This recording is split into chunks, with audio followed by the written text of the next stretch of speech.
আসবে উনি এবং নির্বাচনের রুটম্যাপ কিভাবে করবে সেই বিষয়ে আপনাদের মাঝে একটু কথা বলবে। আজকে কথা বলবে ব্যারিস্টার আব্দুল্লাহ মামুন।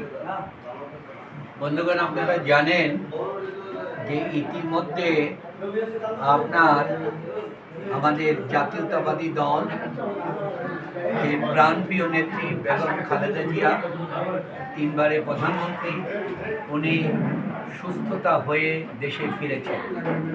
আমরা সবাই আশা করতেছি আগামী মাঠে তাকে আমরা আবার সাথে পাব এবং আল্লাহ তাকে বাঁচিয়ে রেখেছেন হয়তোবা শেষবারের মতো নির্বাচন প্রত্যক্ষ বা প্রতিদ্বন্দ্বিতা করার জন্য।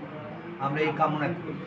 আর আমাদের দেশও নেত্রীর সুযোগ্য সন্তান জেনারেল জিয়াউর রহমান, বাংলাদেশের জাতীয়তাবাদী দলের প্রতিষ্ঠাতা এবং জাতীয়তাবাদী চেতনার প্রবর্তক জেনারেল জিয়াউর রহমান, প্রেসিডেন্ট জিয়াউর রহমান সাহেবের সুযোগ্য সন্তান তারেক রহমান সাহেব ইতিমধ্যে এই বাংলাদেশকে কীভাবে একটি উন্নত রাষ্ট্রে পরিণত করা যায়, জনগণের মধ্যে সুখ শান্তি আনা যায় এবং একটা সুন্দর সরকার ব্যবস্থা করা যায় যেখানে কোনো বৈষম্য থাকবে না, যেখানে কোনো হানাহানি থাকবে না, যেখানে কোনো মেয়েদের অবস্থা চলাচলের মধ্যে কোনো বাধাবিঘ্ন থাকবে না এবং ধর্মীয় সহিষ্ণুতা থাকবে, প্রত্যেকের মতামত প্রকাশ করতে পারবে। এই সমস্ত বিষয়কে কেন্দ্র করে তিনি যে 31 দফা কর্মসূচি দিয়ে রাষ্ট্র মেরামতের যে কর্মসূচি দিয়েছেন, এই কর্মসূচি হচ্ছে প্রতিপালন করাই হচ্ছে আগামী দিনে আমাদের লক্ষ্য।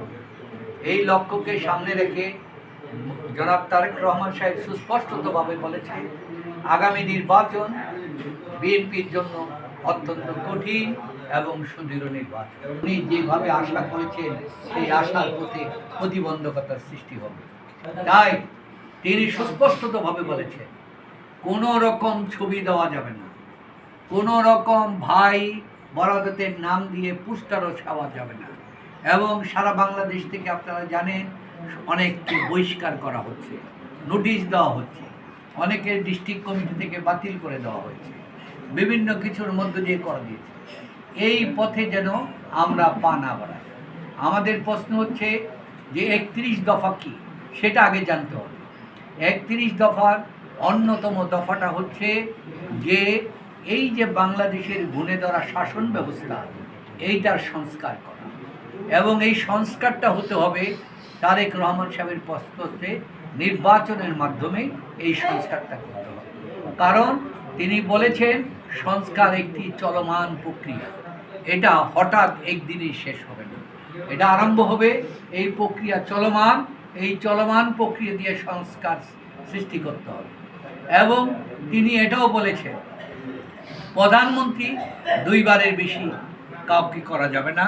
সুতরাং এই যে একটা ব্যালেন্স, এই ব্যালেন্সটাও কিন্তু উনি 31 দফার মধ্যে বলেছেন। উনি বলেছেন 70 অনুচ্ছেদ, আপনারা জানেন যে সংসদে আমাদের সংবিধানের 70 অনুচ্ছেদ হচ্ছে সবচাইতে জঘন্যতম একটি অধ্যায়। এই অধ্যায়টা কি, যে কেউ যদি দলের থেকে নির্বাচিত হয় তিনি আত্মসমালোচনা করার অধিকার সবাই আছে, কনস্টিটিউশনে অধিকার দিয়েছে, আত্মসমালোচনা করলে তাকে দলের থেকে বহিষ্কার করা হবে। 31 ধারায় তিনি বলেছেন এই 70 অনুচ্ছেদ বাতিল করতে হবে। সুস্পষ্টতভাবে উনি বলেছেন এই 70 অনুচ্ছেদ বাতিল করতে হবে। সংসদে দাঁড়িয়ে সংসদের সদস্য নির্ভীকভাবে, নিরপেক্ষভাবে তার কথা বলার অধিকার নিশ্চিত তিনি করতে চেয়েছেন। এটা হচ্ছে তার অন্যতম। তিনি বলেছেন আমরা বিদেশের সকলের সাথে, কারোর সাথে বৈরিতে না, সবার সাথে সুসম্পর্ক করব এবং কোনো রকম ধর্মীয় স্বাধীনতার ব্যাপারে আমরা কারোর ব্যাপারে কোনো হস্তক্ষেপ করব না। দেশের স্বাধীনতার ব্যাপারে আমরা কাউকে ছাড় দেব না এবং নারী শিক্ষাকে তিনি অগ্রাধিকার দিয়েছেন।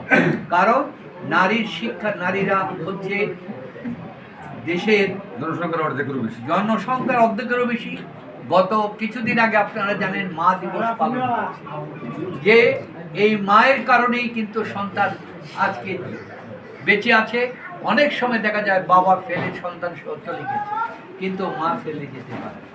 সেই জন্য একজন মহিষী নেত্রী হিসাবে আমাদের 3 বারের প্রধানমন্ত্রী বেগম জিয়া খালেদা জিয়া সেই জিনিসটি প্রতিষ্ঠিত করেছে। আর আমরা চাই এই যে আমাদের এইখানে তৃণমূল পর্যায়ে বিএনপির কমিটির নির্বাচন হয়েছে, এর মধ্য দিয়ে অনেকের বিতর্ক রয়েছে, অনেক রকম অনেকের মন খারাপ বা অনেক কিছু থাকতে পারে, কিন্তু দলের বৃহত্তর স্বার্থে আমরা সবাইকে স্বাগত জানাই। কেন স্বাগত জানাই? এই যে নেতৃত্ব, তারা সত্যিকারভাবে যে দলকে ভালোবেসে, ব্যক্তিকে ভালো না বেশি দলকে ভালোবেসে যেন তারা দল করে এবং এই রাজনীতি থেকে গড়ে তোলে, এবং এই বুড়িচং ব্রাহ্মণপাড়ার যে শিক্ষার মান যে অতীতে যা ছিল, সারা বাংলাদেশের 1 নম্বরে ছিল, সেটাও যেন থাকে। তারপরে আমাদেরকে সবচেয়ে বেশি বিপদ হচ্ছে বিএনপির, এখন সবচেয়ে বেশি সমস্ত দল, সমস্ত মিডিয়া বিএনপির চাঁদাবাজি সম্পর্কে বিভিন্ন বক্তব্য করছে, অপপ্রচার করছে, আবার অনেকে করছে দলের নাম ভাঙিয়ে, যারা দলকে ধ্বংস করে দিচ্ছে। এদের বিরুদ্ধে আমাদের ভারপ্রাপ্ত চেয়ারম্যান কঠোর পদক্ষেপ নিয়েছে, কঠোর অবস্থান নিয়েছে যে চাঁদাবাজি, তারপরে বর্ডারের মধ্যে কোনো ব্যবসা বাণিজ্য এবং এই দখলবাজের বিরুদ্ধে উনি ব্যবস্থা নেওয়ার জন্য উনি সুস্পষ্টভাবে ঘোষণা দিয়েছেন। তারপরেও অনেকে ভিন্নভাবে প্রচারণা করে, বিভিন্ন কিছু করে যারা দলের এই সর্বনাশ করছে, তাদের বিরুদ্ধে আপনারা সজাগ থাকবেন, কারণ এই দলকে কলুষিত করা হবে।